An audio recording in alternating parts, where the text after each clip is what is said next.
Yes, yes, yes, people. It's me again, Ja.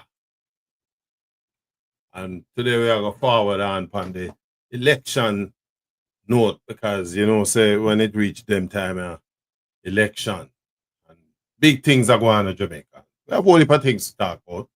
And so we are going to spend the next hour or so looking at the prospects. Election, we have come a long way in Jamaica over the years, where today we can say, safely, we have a fairly decent democracy, although there are fissures showing there's some obvious potential for some breakups, if you will. But be that as it may, for the last, I would say the last 30 odd years, Jamaica has done very, very well in terms of how we have outfitted ourselves at national elections. Again, we still rank as being among one of the more stable democracies in the Americas. And of course, every 5 years, we have gone through this process of selecting the from one of the two political gangs. I mean, call them gang because it's not a thing where you can just walk in and become a member and and put yourself up to offer, as a servant of the people. You have to be a member of one of the two gangs, Jamaica Labour Party or the People's National Party. But having said that, um, general elections in Jamaica is constitutionally due at the end of every 5 year term. And the last 5 year term being served by the Jamaica Labour Party ends in September. So technically, by the end of September, Parliament ought to be prorogued. The parliamentary cycle comes to an end, and the government have to basically step away from the podium and call fresh elections to seek a new 5 year mandate.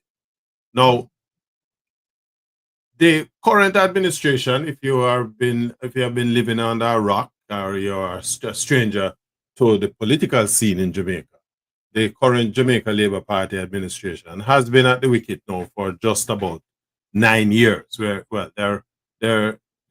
they're into their 10th year, and so the question that is being begged is, have they done enough? In fact, they are seeking to be re-elected to the office of government for a third consecutive term. Historically, Jamaica don't do that. It happened once with the PJ Patterson, Michael Manley administration of the 1990s, 1989. Michael Manley won, retired, PJ took over, and the PNP ended up being in office for just about 18, almost 19 years, right? So the question that is on the lips of everybody or in the minds of everybody who's watching elections is, will the JLP get an opportunity to serve a third uninterrupted third term? And so it makes for some interesting discussions as we go down the line. Now, the Jamaica Labour Party has been busy. Them are the government, and they had won 43 seats in the last poll, to the PNP's 14. So of course the PNP hamstrung as an opposition. Have enough man on the bench to challenge the sitting administration in any meaningful way. But nevertheless, their job is to provide the opposition to the government's positions, on behalf of the people of Jamaica. The tendency among the political class is especially those who are loyal to one side or the other. And let me be honest with you, there was a time in my life as a youth where I looked at the politics along pretty much along the same lines, where you're as a youngster you grow up in a Jamaica as a PNP, and then you follow it. And most Jamaicans, that are the line that they have followed over the years in a Jamaican politics. But the two protagonists for election, see them there, the the Honorable Andrew Michael Holness, the current Prime Minister of Jamaica, and signature JLP green tie, and of course, to his to the right of your screen, Mark Golding, who took over as leader of the opposition, People's National Party. So he's the leader of the opposition, and these are the two candidates. So politics in Jamaica over the years has been conducted on a basis where people are actually voting for the leadership of the political party. You really a vote for is either you having a vote for Andrew Holness or a vote for Mark Golding. And so against that background, a whole heap of kerfuffle has been going on in terms of those who are in defense. My thing is, let's look at the two sides, both in terms of how they have performed. Quite honestly, for a side, let me deal with the opposition first, because it's a smaller number of people and thing. Now the PNP basically has been coming out of some level of reorganization over the years. We saw what happened in leading up to the 2016 election, where Peter Phillips became a casualty of the in terms of the defeat of the PNP. The results not only saw the party canning him, but it also resulted in a significant amount of fissures being raised within the People's National Party. And it took them quite a long time to recover from that. The jury is still out as to whether or not they have fully recovered. But when one considers that the JLP had to survive some of that too in the course of their own time, particularly in the Siaga years. And so, that kind of fracturing is not something that is unique to the PNP, but more importantly, it is something that is a significant element of the growth and development of not only the political process in Jamaica, but the development in terms of the operations of the two political gangs, JLP, PNP. And we call them gang, not in a disrespectful manner, but technically you have to have links for getting any one of them party. And so, we think now, what has the PNP done as an opposition? And as I asked the question in as we prepared for this broadcast, should the Holness administration call an election? The fact is, him not a choice, because come September, the term is over, and according to the Constitution and parliamentary rules, the parliament has to be dissolved, right? And so the government have to seek a fresh mandate from the electors. There are some 1.8, 1.9 million electors on the roll of voters in Jamaica. What we have observed certainly over the last 3-4 election cycles is that a widening number of Jamaicans have stepped away from participating in the country's electoral process, which for me is a danger. It's a major danger, and we're gonna take a little touch on that as we go along as well. Because, you know, and I don't want to make subscribe to the view that if you don't vote, you don't have to. That is a bullcrap argument. The reality, though, is that people need to recognize that the right to vote is not something that, you know, you go in a rum bar and you pick up the right vote. It was that right for Jamaicans to vote in an election is a hard-won right for the people of Jamaica. Particularly, we are a predominantly black country coming out of a slavery colonial heritage, where if you never had property, or if you never had, you know, well, not only connections but property back in the day, you don't have no say in the voting process. And so today, when all you need to be is over 18 years old, born and grow up in a Jamaica, and is, you know, get yourself registered on the voters list. People need to take the the the task seriously, because what you are doing is having a say in the direction that the country goes. It is important. It don't matter which side you're there, right? What I would love to see us do, you know, we have moved away from the 1970s inter-Negroid violence, which was characteristic of our politics in the 1970s and into the early 80s to a large extent.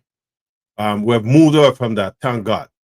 But it's important that more Jamaicans become involved, become, you know, take an active interest in the process.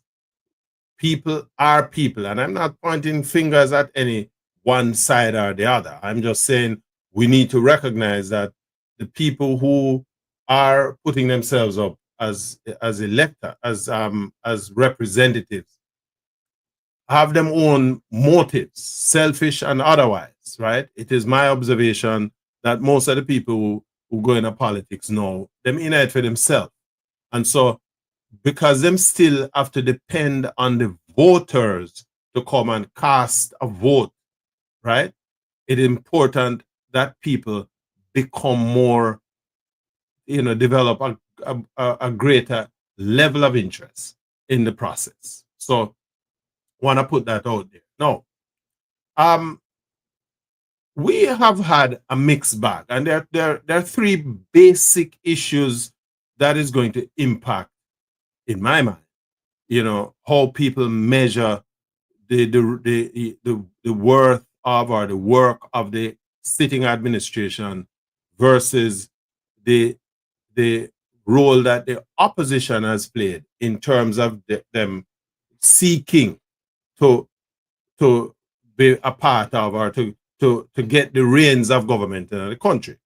Now, the Jamaican economy has suffered in terms of its ability to post any meaningful growth. And I don't want anybody to tell me, oh, the economy grow by 1 or 2%, because that is bullshit, right? When you have inflation at a rate of between 5 and 8 and 9% per annum, a 2% growth in your economy basically means that you're underwater by 8 points. Because if your growth rates are not higher than your inflation rates, you ain't growing, you ain't going anywhere. And that is what has characterized Jamaica over the last, I would say, the last 30 years. Now, because your economy now grow, right? You can't attract, you can't provide jobs at the level that you will be able to provide employment for the majority of Jamaicans. And when one considers that every year we graduate, well, some 30,000 youngsters leave the secondary school system to come out into the world of work. And invariably, of those 30,000, you know, is less than a third of them are able to say them leave school with enough behind them that them can find themselves a job. And even where them can, there aren't a tremendous amount of jobs. Now, the government will say to you that we have the lowest level of unemployment in the country. And again, my view is that that's a bullshit argument, because what the government is not telling you, that there are some 780,000 Jamaicans who is not reported in those unemployment statistics. They write it off to say these people are not looking jobs, or because they might have a little day's work, you consider them work 2 days out of the week, or them work just a couple of hours per week. They record that as people being employed. That is very, very fuzzy interpretation of statistics, but the government has been doing it and getting away with it. And so against a background, you beg the question of the effectiveness of the opposition to address, to educate their own supporters or the country general. Because again, we look at politics only in terms of JLP and PNP. The idea is, especially in a political environment where both sides are operating similarly. Now, there is no ideological difference between the PNP and the JLP, right? So it comes down to a question of style.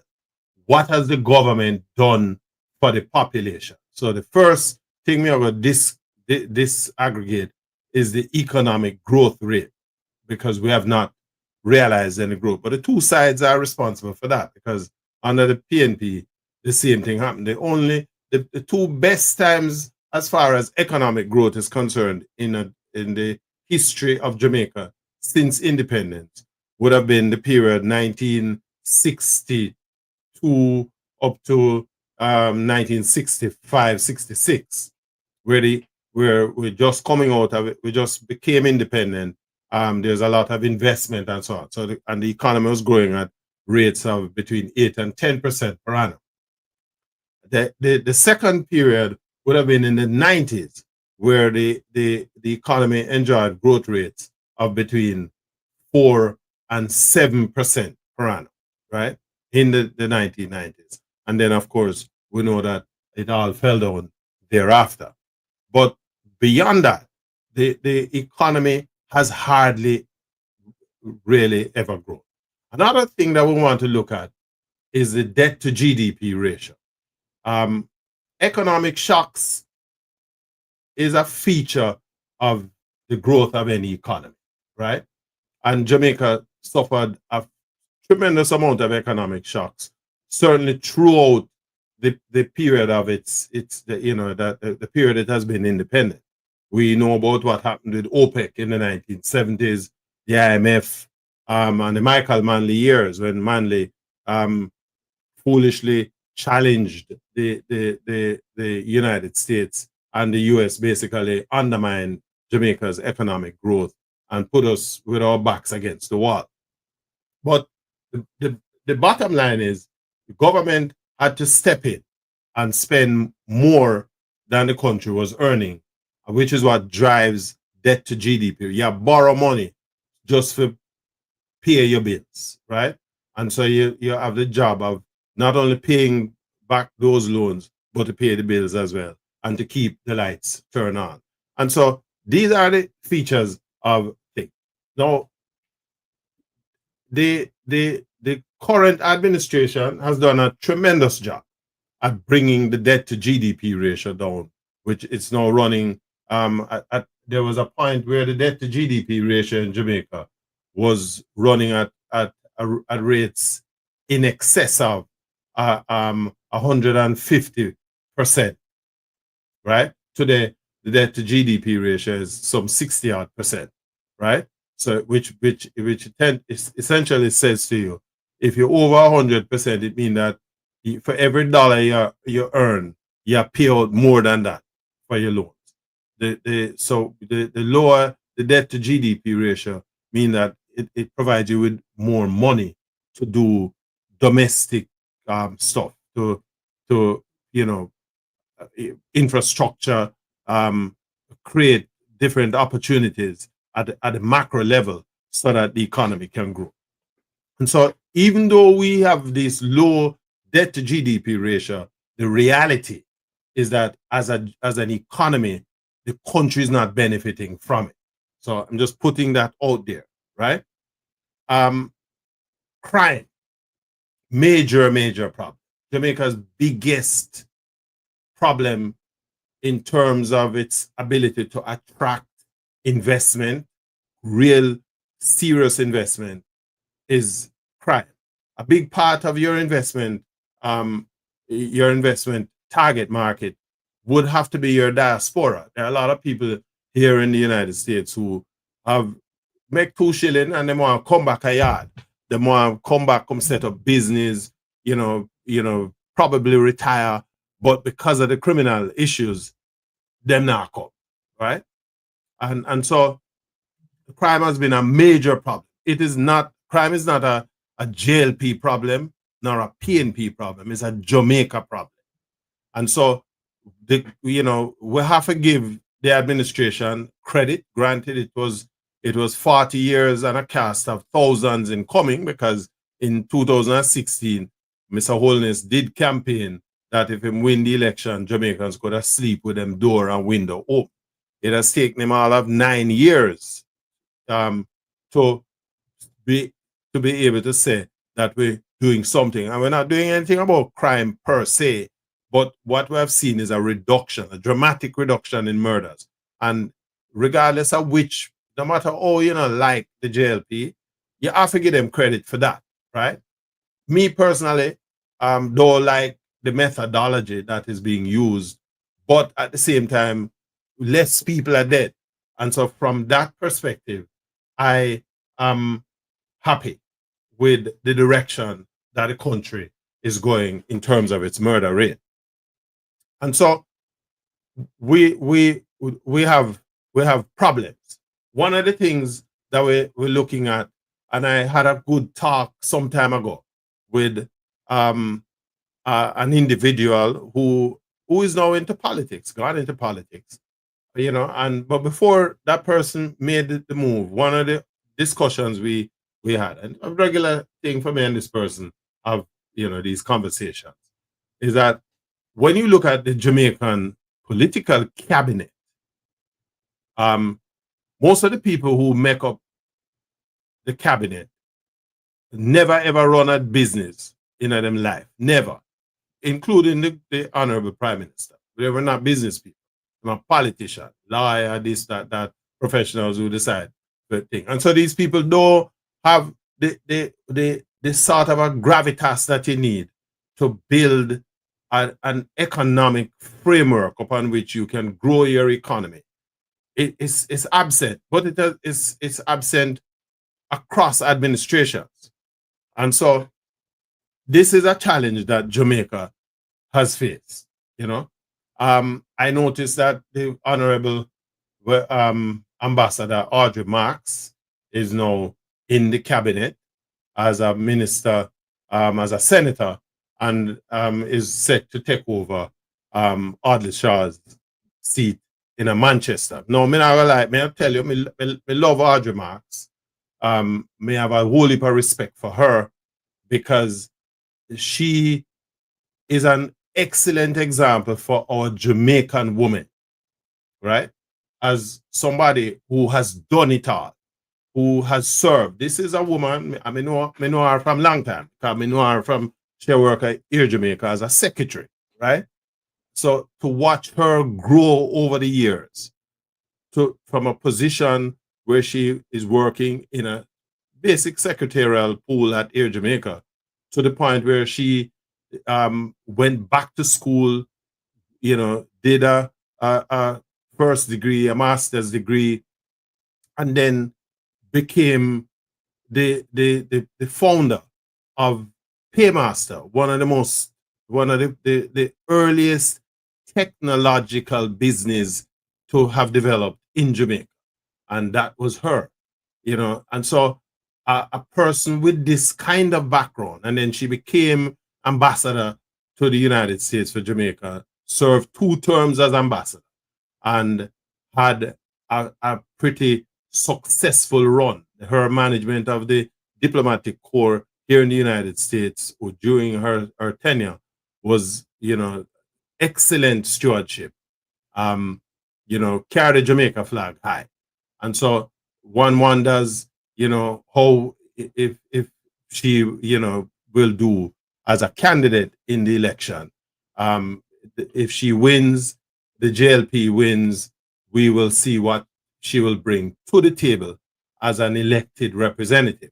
Beyond that, though, if the JLP don't win, what will be her direction in terms of her ability to continue to contribute to Jamaica and its development? Because that is one of the problems that I have with the way how we do politics.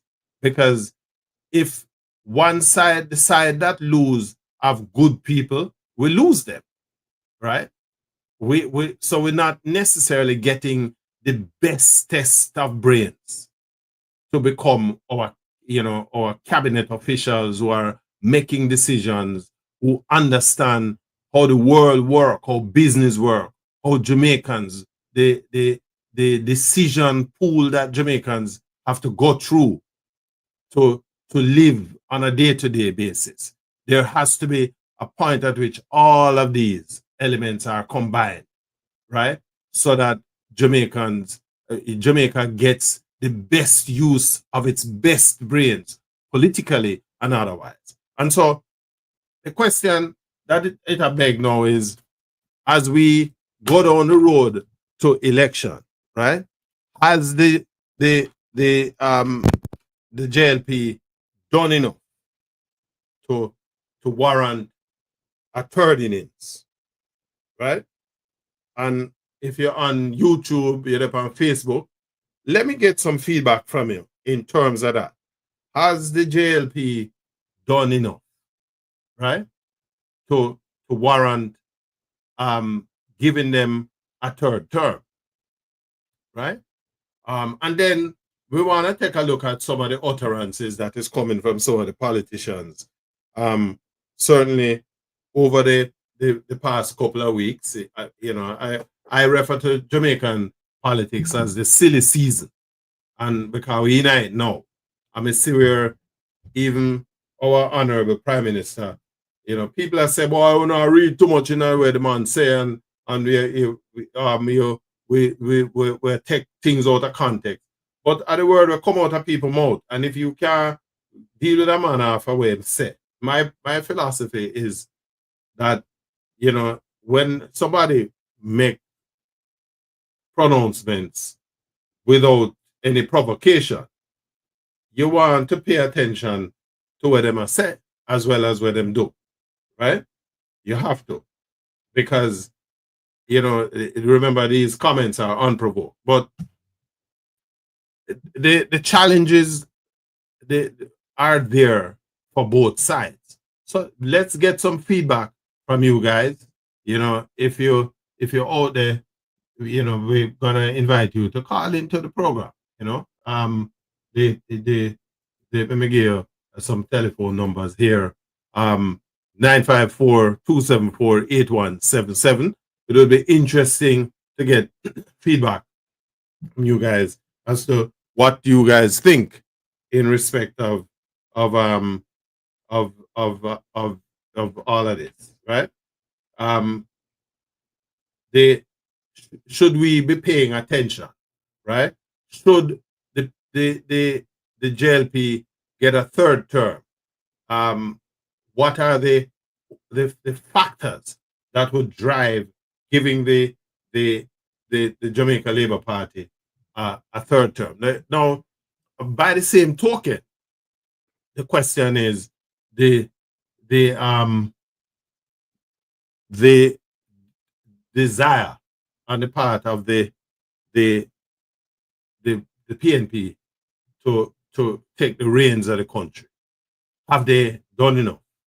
Have they done enough to warrant their getting a look at this point in time? Now, there are some other issues that have been percolating.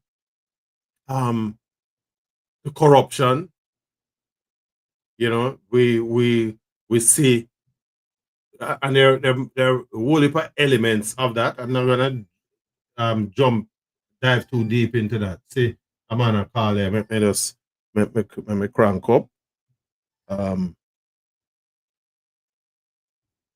It sound like Zuka. Zuka, how you do?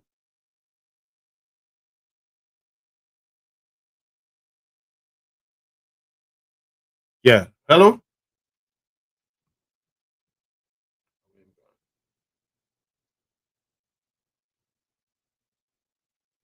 Let me see if we can get it back. Um, yeah, so I can come back. Yeah. Hello? Yeah, Zuka. Yeah, I'm talking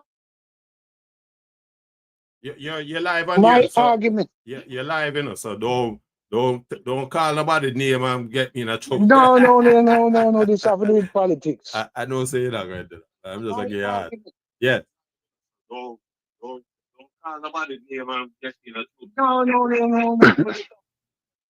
I don't say that. I'm just like, Yeah, my question to you: if this government, present government, no, no, no, no. If this present government say they do so much for the country, how come the third term? That is my question. repeat the question again. If this present government say they do so much for the country, they should have a easy sliding into their third term. But it doesn't look so to me because they might fight very hard to get that third term. So it looked like there's something wrong along the way. Something they're not doing right.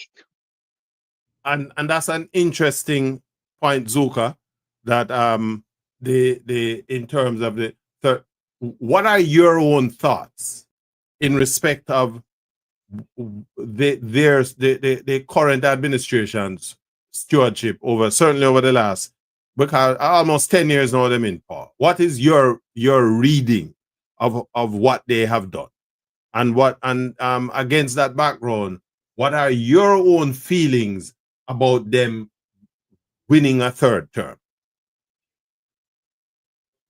I don't think they do because them a behave like a cow. They give a quarter milk and kick it over. Because there are things that the people in Jamaica not comfortable about in terms of one, the prime minister and couple of ministers then who basically ripping the country. Them say the prime minister can't get certified by an organization that he wanted to be in place. I suspect you're talking about the Integrity Commission. The Integrity Commission, these are rules and law that him and the opposition put in place to prevent rip-off, but yet still he's carrying the same organization to court because they are not certifying him. Based on the facts, him have 25 or 28 bank account movements of things where nobody can verify. So there are things that I think people in Jamaica not too comfortable about. In terms of the Integrity Commission, because that, I guess, is fall under the headline of corruption, right? I think what you're saying is that there are some elements of corruption there, and the Integrity Commission's job is to ferret that out. The reality is that it is the current government that put the Integrity Commission in place, right? The current model of the Integrity Commission was established by the Wholeness Administration in September of 2017, and they are the ones who appointed all of the commissioners. So to your point, that they put this anachronism in place, this organization in place, to do a particular job, and know that them doing the job, it would appear as if the government don't want them to invest. In other words, if you investigate me, then we need to do away with that. But do you believe that that is sufficient reason to not give them a third term? That's the question. And I'm gonna say yes, based on the feedback I getting from people living in Jamaica, and I'm talking young people. And why I said that now, I talked to 3 people. I know those 3 people vote for him the last election. And those 3 people straight up said, and I'm talking young people, those people straight up said, I'm not going to vote for him again. But here is another angle to all of that too, Zuka, because we and I made a point of raising that at the beginning of the program. One of the concern that I have as far as Jamaica and how we look at election is concerned is that we have about 1.8, 1.9 million people on the voters list, and based on the results of the last election, it's only about 700,000 or so, 714,000 people who actually participated in the process, right? And so the question is the turnout, because that is another angle to really make this an interesting election. What you need is a turnout, is for more people to become interested in the affairs of the country, political affairs, and the management of the affairs of the country. And that's what the PNP is banking on, because they said the last election, their people did not turn out because of turmoil between Peter Phillips and Bounty just right at the start of the election period. So it had turned off a lot of people. So based on my feedback, the people them are now ready now to go to vote, because PNP have to depend on people coming out. Because if the people stay back like 2020, I think they're going to get a whip pass. But if the people turn out, if they have that mass turnout, because me growing up in Jamaica, everybody's PNP until them going to the polling station. There are more PNP living in Jamaica than GLP. So if the PNP who did not turn out 2020 turn out with this election, I think Andrew will have a warm time. But let me ask you this question.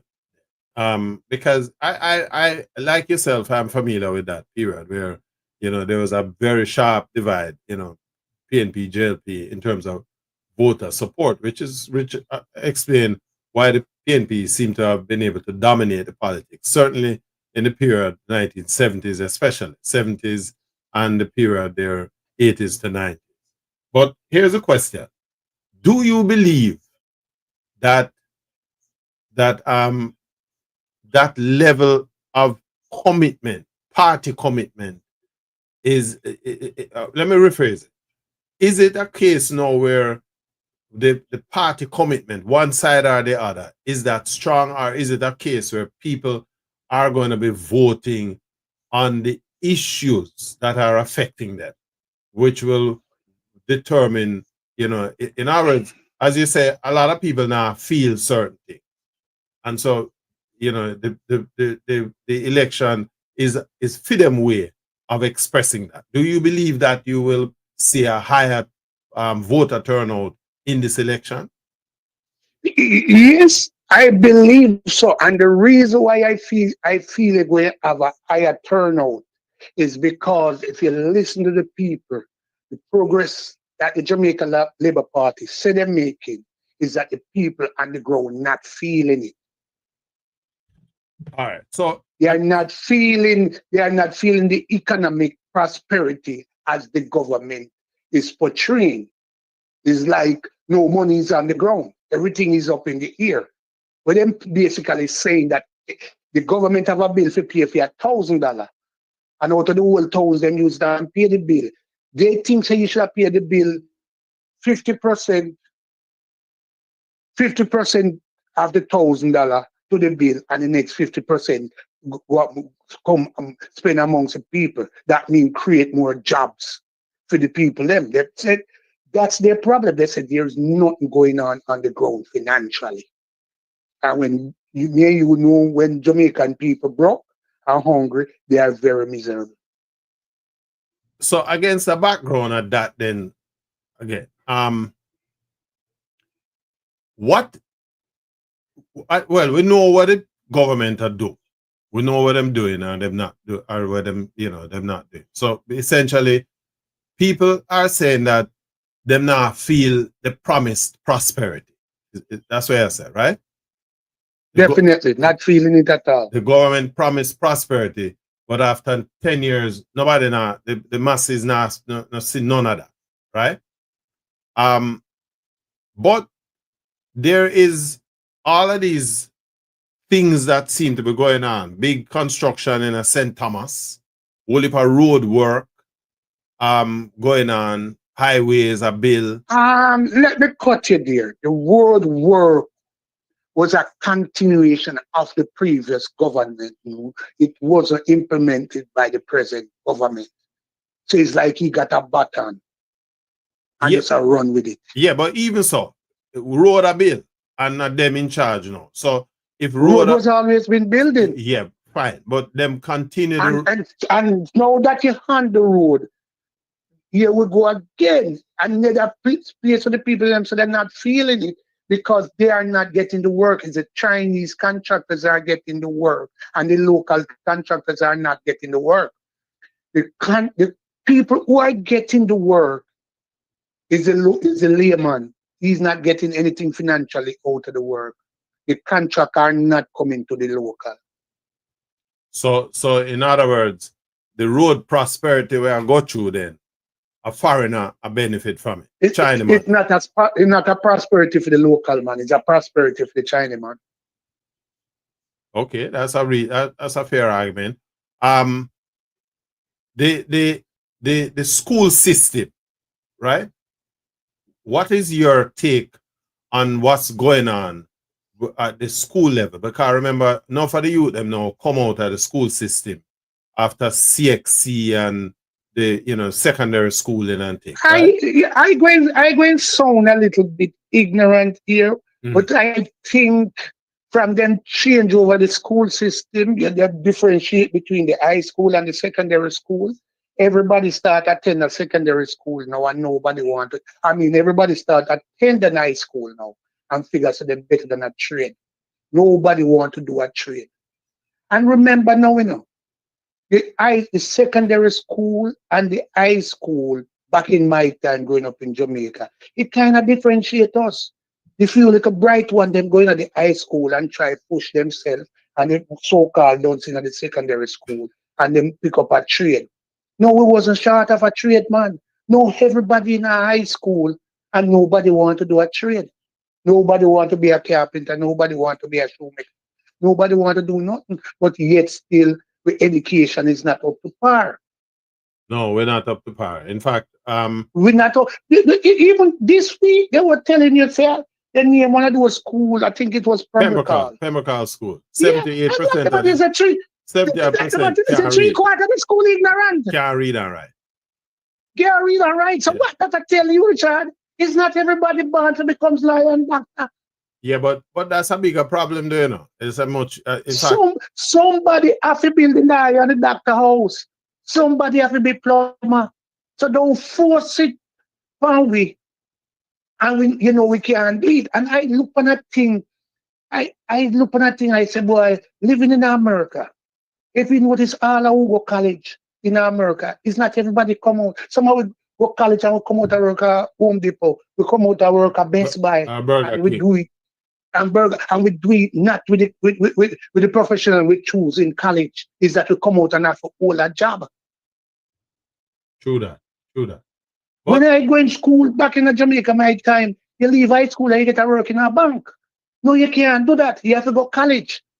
And when you come from college, now you get to work in a bank with the same pay. So you go to government this vast amount of money for student loan to go college. To come back and get a work where you could have get at high school level.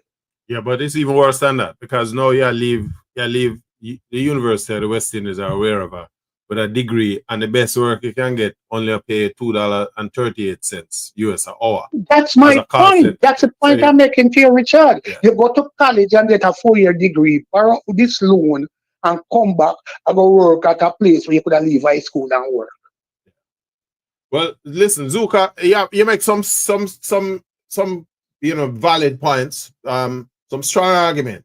I want to see if we can get some other input, but some solid argument. So to your take it, right? Let me wrap this up with this. What is your feeling in respect of well, first of all, the question is, should the government call an election now? When you have no choice, you have to call it. Okay, But, so who you figure will win? based on my, it seems very close. It seems very close. And PNP said they are 37 seats out of 63. The GLP don't put a number down.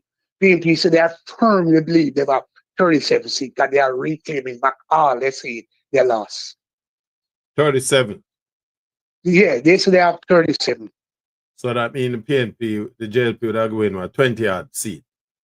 Yeah, out of 63. So 26 them would have win. Yeah. Yeah. The JLP doesn't look confident to me because based on the fact that they say they do all of this stuff in the country, they're having problem finding candidates. And the Prime Minister cannot give you indication of a date. They said it should be this before, but by September. But you're 2 months away.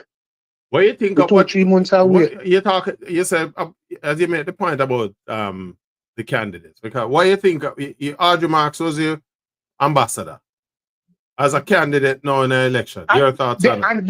And that's somebody you go push into a constituency where nobody know. Remember, you had a fight for that constituency, where Audrey Shaw are film people, GLP are film people. Now they come up with a new person in the former ambassador. Yeah, let me be honest with you. Politically, me like her because I think her work that she has done over the years has been significant. And Richard, I understand that, but remember, Jamaican people don't vote on who me like or who me not like. She not come from down here. They know what them quickest argument. She not come from here. How old she? So PNP is not a chance of holding that seat if they can put a proper campaign together. Because this lady comes straight out of America. Remember, she just appointed Senator about 2 months ago. Yeah. So she's not on the ground that people see her before they name her. So they could have said, well, boy, I don't think she's on the ground for a year. No, she just gone on it, But that's my point. I asked the question because I say where I think though that her going back to Jamaica, she has a whole heap to contribute. It's a pity that politically, and I agree with you. Yeah. I agree with you that 100%. Yes. Yeah, she have a whole heap to contribute. Offer a lot to the country. Yes. And a whole, but this is an election. You cannot push new people on the constituency where don't have the sitting MP a female person to put in. And that's what with Jamaica problem. Jamaica problem over the years is that the PNP are female, in one of deputy or some a feed man. You understand me? It's a crab war in both parties. It cost PNP the election last election. Yeah, I hear you. Zuka, listen. We're gonna do until we go back, until let me call election, we're gonna do this program every Wednesday, right? And so keep your ears to the ground. Make us see if we can get some other feedback. But you make some really strong points. Why you coming like Brian Lara, I see the ball big. Some solid points. So thanks for the call, my brother. And no problem. Keep listening. Yes, man. All right. So folks, that was one of our callers, a regular caller into the program. It's Azuka calling out of New York. And this is the kind of conversation we want. Now, it's not a partisan thing where we have tried to disaggregate Because guess what? At the end of the day, this is a Jamaica that all the way, whether we live there now or not, and that's where we come from. And so we want the best for you know our country. Want to big up my friend Oral Ferguson. Also want to big up all of the listeners who are on YouTube or on Facebook otherwise, you know, don't be afraid to show your thing in the ring. If you as we you can see from the conversation we just had just now, you know, we're not running a partisan thing. What we are saying, we are look at this thing in an objective way, right? 954-274-8177. Give us a call if you're up on this side of the world and North America. You can also call us on WhatsApp as well, same number. And you know, let's continue the conversation. But as the caller just said just now, you know, while the current administration having been out there and doing stuff, if things was that good, him don't think that them should be worried. But from his information, all is not well. What are your thoughts out there? Is it that the administration is worried? You know, what are your thoughts on that? If you know, let's get some discussion on that as well. You know, did has the opposition now done enough to say to the electorate, right? We can do better. And have they said it? Me I listen. I mean, can't tell you say me I hear that, you know. It for me, I get the impression, and everybody love jump up and tell you, oh well, the opposition can't really roll out them manifesto and tell you what them out do because the government or thing. Me believe that that's a bullshit argument. Me personally believe that. Me believe that if you are coming to look a job, I mean I interview it, right? You must be prepared to tell me why me should I employ you, right? Don't just tell me where the people have not do, right? Where the man where have the work not do. It's one thing you tell me where them not do. Because me I look to you, so me I see that. But where you are gonna do, that is different. How much more of a difference are you going to be able to make, and how are you going to make a difference? Are you guys out there? Which part ever are you there? Nobody can think, you know. So give me your opinion, your feedback. Has the opposition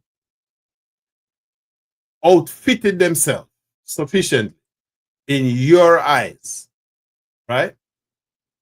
That they are better able, or let me rephrase that they are able to do a better job than the current man them do, right? And what would be the overriding considerations for that will make a determination that you kick out them Monday and bring them in? What are your thoughts on that, right? Me personally, I'm not prejudiced nobody, but me just tell you what me see, right? And in my opinion, I am not aware of the projected differences articulated by the opposition, that they would make the kind of difference that they would be able to make. It's one thing that I know the PNP has been beating one drum: corruption. And the corruption thing is a problem. So let us not minimize that, because it's a problem. I believe that corruption is the incubator for criminal activity. If you have a corrupt administration, politically or otherwise, everything that it touches is corrupted. And so crime, robbery, murder, gun running. For example, that man find 230 odd gun down on one warehouse down on Tivoli backyard, down at the bottom, industrial terrace. and thousands of rounds of ammunition. Thousands. In fact, them amount of gun there, if you understand how the military work, right? Jamaica have 3 battalions of soldiers, right? A battalion comprises 3 companies, and a company in a military terms is 100. Let me see, three now is 126 men in a company. So if you look at a battalion, is almost 400 men, right? 400 plus man, right? So the JDF, that the Jamaica Defense Force, have in fact it's 4 battalions them have, right? So we are looking over 2,000 man. Now a battalion, the amount of gun where the man them bring in could have outfit a battalion, right? In the army. Eh? Let me rephrase that. It could outfit 2 companies in the army. 2 companies. So the question is, what is the status on those guns? We are come from a period, you know, where gun business was a big thing in our politics back in the 70s. And we seem to have been able to navigate away from that. But a gun find of some 230 guns. This is just one fine, you know, because prior to that, them did find 50-yard gun at another time, and then find another 80-yard gun down a Montego Bay, right? So gun are coming like river water. Who are bringing them gun there, and where them gun they good for, right? Because the police are liquid someone big time. Me no go tell you, say, you know, because people feel so when we talk, yeah, fight against police and all of that. But we not fight against the police. What me I do is that me personally believe that what the police need to do with them gun finding and man where you find a road a fire gun, you need to find out where them get the gun them from. So when you kill them, a joke thing, because you kill them, you don't have no information. There's no intel that say a John Brown are bringing gun, you know. John Brown are bringing gun. Opal, always glad for have you, Opal. Good evening as well. So John Brown are bringing gun in, and boy, we go down a John Brown and we raise them gun here for match some work a road. And so because you capture them, you can go find John Brown and lock him up. Because no little common boy can't bring gun come to Jamaica through the war. No common boy can do that. Right? It has to be somebody who have strong links and strong con. And none of those con alone can't do it. Have links, right? Because the gun them have machine on a wharf now where it scan the container and it tell you exactly why in it. Right? And so for nearly 300 gun in a one shipment come through, that means that somebody big after in that. And how come? Because that happened, them find them gun there almost more than a month now. And we don't hear gunfire about it. No pun intended. Right? Nothing. So, me no want to, you know, listen, the police, I do a fair job. Me no believe in the killing of the people them. Because I think we need to make the court make that determination rather than the police thing. But against that background, the crime had dribbled up, right? The murder thing dropped from the 100 and odd people are dead a month time to a little 40 odd and we're glad for that because a whole heap of people think. So enough of them funeral home and they have to soon go look something else to do because them are make raise off a funeral, right? But what are we doing? What is the two side? What is the PNP plans on dealing with crime and violence and murder? Me not hear that. What's the PNP plan to grow the economy? Me not hear that. What's the PNP plan to raise the educational delivery outcomes? Because right now, you know, based on the last CXC report, is only about 12 or 13% of the nearly 30,000 youngsters who did CXC reported passes of over 5 subjects. So the majority of the youth them who go to school and left school last year come out no dunce are bright, no brighter than all them. Them go in as dunce and them come out back down same way after 5 years. So what is the PNP going to do with respect to that? Don't just tell me about corruption, because corruption alone can't put the pot on the fire. Right? What is the PNP's plan for strengthening the domestic infrastructure, for growing the economy, for improving educational outcomes, for maintaining the current levels of debt to GDP ratio management, the hospital health services, right? What is the plan, right? We need to hear from the PNP, because I don't want a man believe so because people don't like wholeness or whatever, you know. You just you're gonna vote out the JLP and put in some man where don't have a clue where them are going to go do, right? Because that did happen to the JLP in 2007. The JLP come in the politics like a doofus, and before you know it, we have to run going back at the IMF, going to borrow money, because the man them have no clue as to how to run the country. And that was thanks due to Peter Phillips and Bunting and Lisa Hanna and the fight where them a fight and a cut one another throat and I try to run with Portia Simpson, right? So we want to hear from the PNP what on a plan for do, right? If we want to win this thing, right?